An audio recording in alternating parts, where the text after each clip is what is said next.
Hello everyone. हमने पिछले lecture के अंदर ये चीज़ देखी थी कि जो मेल गैमेट्स हैं वो पॉलन ट्यूब के पॉलीसिनर्जिड के पास में रिलीज कर दिए गए थे। और फिर जो है हम आई का प्रोसेस देखेंगे, फर्टिलाइजेशन जो प्रोसेस है उसके अंदर जो है हम उसे डिटेल में पढ़ने वाले हैं। जैसे जो है मेल गैमेट्स सिनर्जिड के पास में रिलीज होते हैं, तो जो है सिनर्जिड जो है वो ब्रेक डाउन होने लगती है। दोनों ही सिनर्जिड, एक सिनर्जिड के अंदर जो है मेल गैमेट जो है रिलीज होता है, उसके बाद में जो दोनों ही सिनर्जिड्स है वो ब्रेक डाउन होने लगती है। एग सेल की जो सेल्स है, सेल वॉल्स है, वो भी ब्रेक डाउन होने लगती है। उसके बाद में जो एक जो मेल गैमेट है वो सेंट्रल सेल की तरफ जो है रिलीज हो जाता है, और दूसरा जो सिनर्जिड के अंदर जो मेल गैमेट है वो एग सेल की तरफ चला जाता है। जब मेल गैमेट एक सेल की तरफ जाता है तो हम उसे सिनगैमी कह देते हैं, और जो सिनगैमी के जो रिजल्ट होता है उसे हम जाइगोट कहते हैं। और जो सेंट्रल सेल की तरफ जो मेल गैमेट रिलीज होता है उसे उसका फॉर्मेट उसको हम ट्रिपल फ्यूजन कह देते हैं। और जो ट्रिपल फ्यूजन के जो एंड रिजल्ट होता है उसे प्राइमरी एंडोस्पर्म न्यूक्लियस और प्राइमरी एंडोस्पर्म सेल्स का फॉर्मेशन होता है। और फिर जो है प्राइमरी एंडोस्पर्म सेल का फॉर्मेशन के बाद में जो इस प्रोसेसेस को हम क्या कह देते हैं, ट्रिपल फ्यूजन। और ट्रिपल फ्यूजन और जो है सिनकेमी को हम दोनों को मिलाकर हम इसे डबल फर्टिलाइजेशन का प्रोसेस जो है इसे नाम दे देते हैं, जो कि हमने यहाँ पर जो है डायग्राम इसे जो है फ्लो चार्ट से समझने की कोशिश भी की है। One of the male gamete move from the synergid move into the egg cell egg cell की, और जो है हम इसे डायग्राम की मदद से भी समझने की कोशिश करेंगे। One of the male gamete fuse with the nuclear cell और सिनगेमी हो जाती है। One of the male gamete move into the central cell and fuses with the two pollen nuclei, उसे हम ट्रिपल फ्यूजन कह देते हैं। सिनगेमी का जो रिजल्ट होता है वो जाइगोट होता है, और एंड रिजल्ट जो होता है वो जाइगोट होता है। जाइगोट फिर एम्ब्रियो का फॉर्मेशन करेगा। ये जो हम आगे की आगे के लेक्चर के अंदर पढ़ेंगे। ट्रिपल फ्यूजन जो होता है, ट्रिपल फ्यूजन का जो प्रोडक्ट होता है वो primary endosperm nucleus, primary endosperm cells का फॉर्मेशन होगा। इसकी जो प्लॉइडी होती है वो 3n होती है, और जाइगोट की प्लॉइडी जो होती है वो 2n होती है। हम दोनों सिनगेमी और ट्रिपल फ्यूजन को जो मिलाकर हम डबल फर्टिलाइजेशन कह देते हैं। हमने अभी फर्टिलाइजेशन की जो डेफिनेशन है और उसको मैंने एक्सप्लेन किया था। अब मैं इसे डायग्राम की मदद से जो है आपको थोड़ा सा समझाने की कोशिश करूंगा। जैसा कि हमने पिछले लेक्चर में देखा था कि पॉलन जो ट्यूब है वो ओव्यूल के पास में, एम्ब्रियो सेक के पास में आ चुकी है, और फिर आने के बाद में यहाँ पर बस्ट कर जाती है, यहाँ से ब्रेक डाउन हो जाता है उसका। और फिर जो है ये फिलीफॉर्म एपरेटस, यानी जो सिनर्जिड के अंदर फिलीफॉर्म एपरेटस होते हैं उसकी और से जो है एक सिनर्जिड के अंदर जो ये मेल गैमेट जो है रिलीज हो जाते हैं। जब ये मेल गैमेट जो है ओव्यूल के अंदर एंटर होते हैं तो सिनर्जिड्स की वॉल जो है ब्रेक डाउन होने लगता है इनका। और जो ये मेल गैमेट्स है ये सिनर्जिड की तरफ से जो है अंदर एंटर हो जाते हैं। एक जो मेल गैमेट है वो सेंट्रल सेल की तरफ चला जाता है, दूसरा जो है एग सेल की तरफ जाता है। इन दोनों मेल गैमेट में से एक में मेल गैमेट जो है सेंट्रल सेल की तरफ जाता है, दूसरा एग सेल की तरफ जाता है। जो मेल गैमेट एग सेल की तरफ जाता है, जो मेल गैमेट सेंट्रल सेल की तरफ जाता है वो जाके फ्यूजन करता है, और हम उसे ट्रिपल फ्यूजन कह देते हैं, जिसका रिजल्ट जो है आगे वो एंडोस्पर्म सेल का फॉर्मेशन करता है। और जो दूसरा मेल गैमेट जो है एग सेल की तरफ जाता है वो जो है सिंगगैमी करता है, और आगे जाके जाइगोट का फॉर्मेशन करता है। ये चीज तो हमने पहले भी देख ली थी। After fertilisation after fertilisation zygote का फॉर्मेशन होता है, और प्राइमरी एंडोस्पर्म सेल्स का फॉर्मेशन होता है, और 5 सेल्स जो है वो डीजेनरेट हो जाते हैं। ये दो तीन जो तीन एंटीपोडल सेल है और दो सिनर्जिड्स है ये जाके डीजेनरेट हो जाते हैं। ये जो आप स्ट्रक्चर देख रहे हैं यहाँ पर आफ्टर फर्टिलाइजेशन जो क्या क्या स्ट्रक्चर्स में चेंजेस आने वाले हैं ये हम ये देख रहे हैं। जो ये बाहर जो ओवेरी है, ओवेरी आगे जाके है ना फ्रूट का फॉर्मेशन करेगी। और जो ये ओव्यूल है, ये ओव्यूल आगे जाके सीड का फॉर्मेशन करेगा। ये जो जाइगोट है, ये जाइगोट आगे जाके एम्ब्रियो का फॉर्मेशन करेगा, और प्राइमरी एंडोस्पर्म सेल एंडोस्पर्म का फॉर्मेशन करेगी। तो आफ्टर फर्टिलाइजेशन जो है ऐसे जो ये जो पार्ट्स है ये fruit, seed, embryo and endosperms का फॉर्मेशन करेगी। जो ओवेरी है ये आगे जाके आफ्टर फर्टिलाइजेशन ये फ्रूट का फॉर्मेशन जो है कर देगी। ओव्यूल आफ्टर फर्टिलाइजेशन सीड का फॉर्मेशन करेगा, and zygote after fertilisation embryo का फॉर्मेशन करेगा। Primary endosperm cell after certain process वो जो है एंडोस्पर्म का फॉर्मेशन करेगा। ये सारे जो स्ट्रक्चर है ये आफ्टर फर्टिलाइजेशन जो है बनेंगे। जो जायगोट है ये एंडोस्पर्म सेल के अंदर प्रेजेंट होने का कारण ये होता है कि जो डेवलपिंग एम्ब्रियो है आफ्टर फर्टिलाइजेशन जो एम्ब्रियो डेवलप करेगा उसको जो न्यूट्रिशन जो है एंडोस्पर्म प्रोवाइड करेगा to the developing embryo endosperm provide the nutrition. अब जो है हम डेवलपमेंट ऑफ जो है एंडोस्पर्म्स को डिटेल में पढ़ने वाले हैं तो आप ये चीज़ देखेंगे कि जो हमने ये चीज़ पहले भी देखी है कि ये जो स्ट्रक्चर है ये जायगोट है, प्राइमरी एंडोस्पर्म न्यूक्लियस है और ये प्राइमरी एंडोस्पर्म सेल है। आप ये चीज़ देखेंगे कि जो जायगोट के डेवलपमेंट के लिए है ना कुछ न्यूट्रिशन रिक्वायर्ड होती है और वो न्यूट्रिशन जो है एंडोस्पर्म जो है प्रोवाइड करता है। इसीलिए जो है एंडोस्पर्म जो है पहले डेवलप करता है जायगोट के डिवीजन से पहले। तो हम ये चीज़ यहाँ पर लिख देंगे कि since for development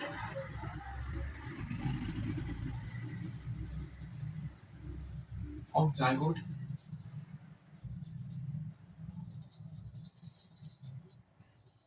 nutritions are required. Since for development of nutritions are required, so the primary endosperm cells जो है पहले डिवाइड करते हैं, डिवाइड बिफोर जाइगोट डिवीजन।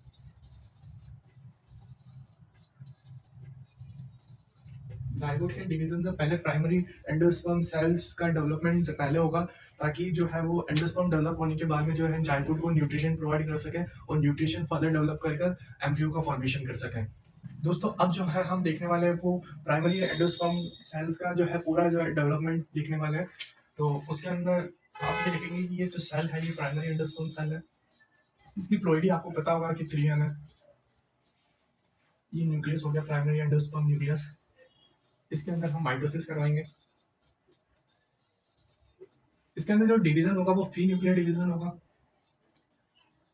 यहाँ पर लिख भी देंगे फ्री न्यूक्लियर डिवीजन। जब फ्री न्यूक्लियर इसके अंदर डिवीजन होगा तो formation without cell wall formation, cell wall की फॉर्मेशन नहीं होगी तो फिर जो जो स्ट्रक्चर बनेगा वो कुछ ऐसा बनेगा। इसके अंदर बहुत सारे जो है फ्री न्यूक्लियर का फॉर्मेशन होगा और जो हम इसे नाम दे देंगे फ्री न्यूक्लियर एंडोस्पर्म।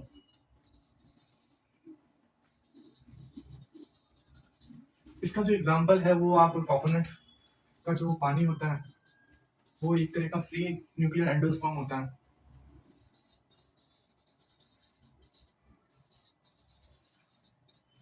इसके बाद में जो साइटोकाइनेसिस होगा इसके अंदर, यहाँ लिख दूंगा मैं साइटोकाइनेसिस, और जो स्ट्रक्चर बनेगा उसके अंदर जो है सेलुलर स्ट्रक्चर जो है साइड साइड में हम सेलुलर स्ट्रक्चर का यहाँ पर फॉर्मेशन हो जाएगा और बीच में जो है अभी भी जो है ये फ्री न्यूक्लियस प्रेजेंट होगा, nucleus endosperm, free nuclear endosperm present होगा और इस स्ट्रक्चर के अंदर जो इस एंडोस्पर्म का फॉर्मेशन हुआ है वो हम सेलुलर एंडोस्पर्म कह देंगे।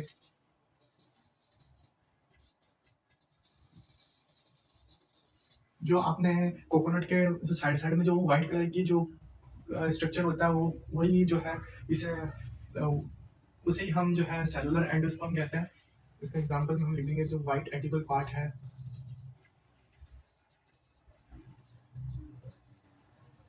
कोकोनट का वो एक तरह का फ्री एंडोस्पर्म सेलुलर एंडोस्पर्म है।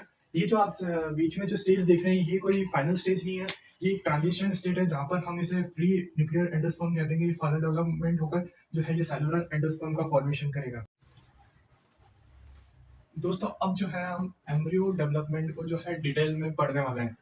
एम्ब्रियो डेवलपमेंट को हम डिटेल में पढ़ने वाले हैं तो आप ये जो सेल देख रहे हैं इसके अंदर जाइगोट प्रेजेंट होगा। ये जो है जाइगोट प्रेजेंट है, ये माइक्रोपाइल एंड की तरफ जो है प्रेजेंट होगा और ये जो है एंडोस्पर्म है। क्योंकि प्राइमरी एंडोस्पर्म का डेवलपमेंट हमने पहले ही पढ़ लिया है तो अब जो यहाँ पर हम ये नाम लिखेंगे ये एंडोस्पर्म लिखेंगे। अब इससे हम थोड़ा सा आगे एक्सटेंड करके हम इसे थोड़ा सा उल्टा कर लेंगे ताकि अच्छे से जो है चीज़ें हमें समझ में आए। आप ये चीज़ देखेंगे, ये जो ऊपर जो है ये जायगोट है और नीचे आप जो है कुछ एंडोस्पर्म का जो है ऐसे कंसीडर कर सकते हैं, ये जो है एंडोस्पर्म है और ये माइक्रोपाइल एंड है। जो माइक्रोपाइल एंड की तरफ जो जायगोट प्रेजेंट है इसके अंदर हम करवा लेंगे माइटोसिस। इधर पे इस सेल्स के जायगोट के अंदर माइटोसिस होगा और यहाँ पर 2 सेल बन जाएंगे। जो ऊपर वाला सेल है और इसको हम सस्पेंसर सेल नाम दे देंगे, सस्पेंसर सेल। और नीचे जो है ये एम्ब्रियो सेल का फॉर्मेशन हो जाएगा और इसके नीचे जो प्रेजेंट है वो एंडोस्पर्म अभी भी प्रेजेंट है। जब ये एंडोस्पर्म के ऊपर जो सेल प्रेजेंट है सस्पेंसर सेल, इसके अंदर फर्दर डेवलपमेंट होगा और ये जो है कुछ ऐसा स्ट्रक्चर बना लेगा। हम जब इसको कंसीडर करेंगे तो ये कुछ ऐसा स्ट्रक्चर बना लेगा एंडोस्पर्म सेल। तो इसके नीचे जो है हम एम्ब्रियो सेल दिखा देंगे, एम्ब्रियो सेल और इसके नीचे वापस से एंडोस्पर्म जो है प्रेजेंट होगा। अब क्या होगा कि डेवलपमेंट कुछ ऐसा होगा कि ये सस्पेंसर सेल है ऊपर, ये जो एम्ब्रियो सेल को नीचे धक्का देंगे जहाँ पर एंडोस्पर्म प्रेजेंट है और जो एम्ब्रियो जो है वो ऊपर से प्रेस होगा सस्पेंसर सेल से और नीचे जो एंडोस्पर्म प्रेजेंट है वो एंडोस्पर्म से जो एम्ब्रियो सेल है वो एंडोस्पर्म से न्यूट्रिशन एब्जॉर्ब करेगा और उसका फर्दर डेवलपमेंट होगा। तो आप ये जो सेल दिख रहे हैं ये एम्ब्रियो सेल है और ये सस्पेंसर सेल है और ये एंडोस्पर्म है।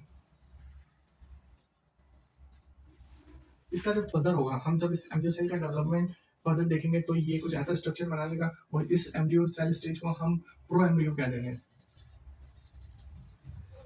और ऊपर जो है सस्पेंसर सेल है। प्रो एम्ब्रियो आगे जाके फॉर्मेशन करें ग्लोब्यूलर एम्ब्रियो, हमने वापस से सस्पेंसर सेल बनाया और नीचे जो है ये ग्लोब्यूलर एम्ब्रियो जो है उसका फॉर्मेशन हो गया। ग्लोब्यूलर एम्ब्रियो आगे जाके फॉर्मेशन करेगा हार्ट शेप एम्ब्रियो का। ये ग्लोब्यूलर एम्ब्रियो आगे जाके फॉर्मेशन करेगा हार्ट शेप एम्ब्रियो। इसको हम नाम देंगे हार्ट शेप एम्ब्रियो।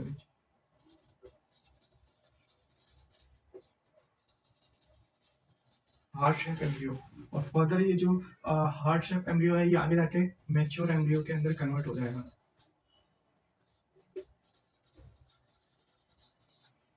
जिसको हम आगे डिटेल में उसको डायग्राम के अंदर जो है डिटेल में समझेंगे। हमने जब ये पहले एम्ब्रियो डेवलपमेंट देखा था वहां पर जो है वो थोड़ा सा क्लियरली मैं वहां पर ड्रॉ नहीं कर पाया, तो मैंने यहाँ पर जो है ये मैच्योर एम्ब्रियो का स्ट्रक्चर जो है ड्रॉ कर दिया।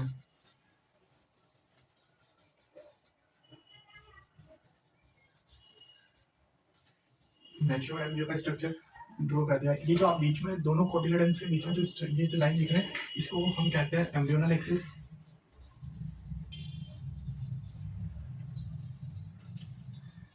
और ये सस्पेंसर सेल हो गए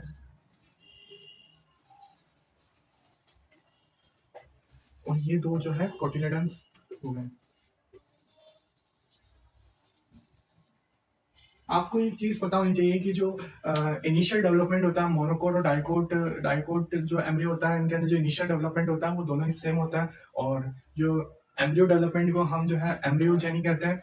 और आप ये निमोनिक याद कर सकते हैं कि कई बार बोर्ड और जो है कॉम्पिटेटिव एग्जाम्स के अंदर जो है डायरेक्ट जो है एमसीक्यू के रूप में पूछ लिया जाता है। तो आपको ये चीज याद होना चाहिए, जो एम्ब्रियो डेवलपमेंट के जो स्टेजेस होते हैं उसके अंदर जो पहला जो एम्ब्रियो जो डेवलप पहला जो एम्ब्रियो होता है वो प्रो एम्ब्रियो होता है, फिर जो प्रो एम्ब्रियो आगे जाके ग्लोब्यूलर एम्ब्रियो बनाता है, फिर हार्ट शेप एम्ब्रियो बनाता है और एंड देन जो लास्ट जो फाइनल होता है वो मैच्योर एम्ब्रियो जो है उसका फॉर्मेशन होता है।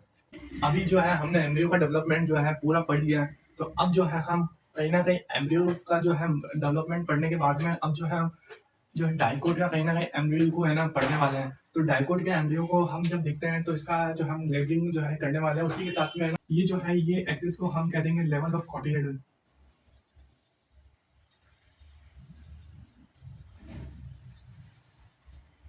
ये जो है इसके ऊपर जो लेवल ऑफ कोटिलेडन के ऊपर जो स्ट्रक्चर है हम उसे कहीं ना कहीं कोटिलेडन या कोटिलेडन कोटिलेडन कह देंगे।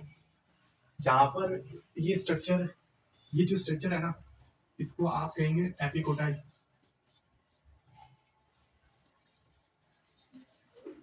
एपिकोटाइल।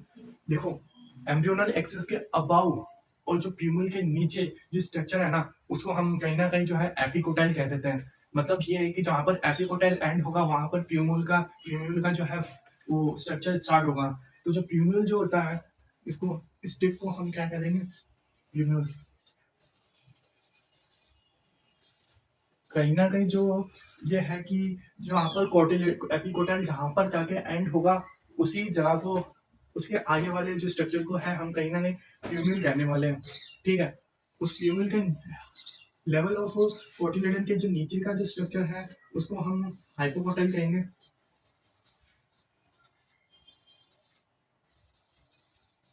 मतलब एपिकोटाइल और हाइपोकोटाइल, जैसे कि आप ये चीज देखेंगे जहां पर हाइपोकोटाइल एंड होगा उस जगह को हम रेडिकल कह देंगे। मतलब आप ये चीज देखेंगे कि जो लेवल ऑफ कोटिलेडन के जो नीचे का स्ट्रक्चर है उसे हम कहीं ना कहीं हाइपोकोटाइल कह रहे हैं, और जो लेवल ऑफ कोटिलेडन के जो ऊपर का स्ट्रक्चर है उसे हम कहीं ना कहीं जो है एपिकोटाइल कह रहे हैं। जहां पर जाके हाइपोकोटाइल एंड होगा वहां उस स्ट्रक्चर को हम रेडिकल कहेंगे। और आप इस जो है लाइन को कहीं ना कहीं एम्ब्रियोनल एक्सिस कंसीडर कर सकते हैं। डाइकोट एम्ब्रियो को पढ़ने के बाद में अब जो है हम मोनोकोट एम्ब्रियो को डिटेल में पढ़ने वाले हैं। आप जो ये बड़ा सा स्ट्रक्चर दिख रहे हैं, ये जो स्ट्रक्चर है ये कोटिलेडन का स्ट्रक्चर है।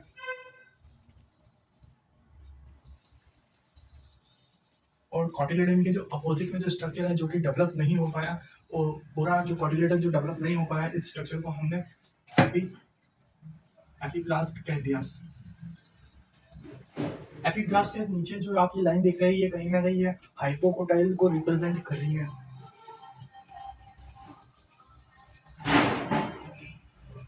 हाइपोकोटाइल, जहाँ पर हाइपोकोटाइल जहाँ पर जाके एंड होगी उस स्ट्रक्चर को हम रेडिकल कह देंगे। और एपीब्लास्ट के जो ऊपर वाला स्ट्रक्चर है हम उसे जो है एपिकोटाइल कह देंगे। एपीब्लास्ट के जो ऊपर वाला स्ट्रक्चर है हम उसे एपिकोटाइल है जो कह देंगे। एपिकोटाइल जहाँ पर एंड होगा उस स्ट्रक्चर को हम प्यूमिल कहेंगे, और जो हाइपोकोटाइल जहाँ पर एंड होगा उस स्ट्रक्चर को हम रेडिकल कहेंगे। और रेडिकल के ऊपर जो है ये स्ट्रक्चर जो आप देख रहे हैं ये कोलेप्टाइल है, और यहाँ पर है कोलेराइजिया, इसको हम कोलेप्टाइल कह देंगे। कोलेप्टाइल एक होलो फॉलिकुलर स्ट्रक्चर होता है, और यहाँ पर जो है ये जो है कोलोराइजिया।